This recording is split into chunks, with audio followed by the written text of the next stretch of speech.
Kabar duka datang dari dunia hukum Indonesia. Pengacara senior Hotma Sitompul meninggal dunia pada Rabu, 16 April 2025, pukul 11.15 waktu Indonesia Barat. Hotma menghembuskan napas terakhirnya di ruang ICU Rumah Sakit Cipto Mangunkusumo Kencana, Jakarta. Informasi mengenai wafatnya Hotma disampaikan oleh Yuda Hana Saragih, rekan kerja sekaligus pengacara di kantor Hotma Sitompul Law Firm. Bapak dan guru serta pembina kita Dr. Hotma P.D. Sitompul, SHM Hum telah tutup usia. Mohon doanya, ujar Yuda. Hotma Sitompul sebelumnya dikenal luas sebagai pengacara papan atas asal Sumatera Utara.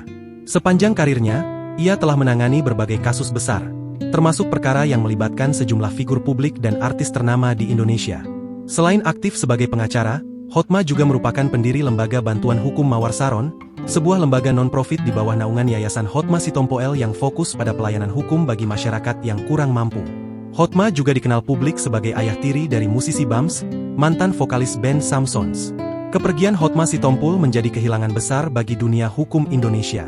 Doa dan ucapan belasungkawa terus mengalir dari berbagai kalangan atas meninggalnya sosok yang selama ini dikenal tegas dan berdedikasi dalam menegakkan keadilan.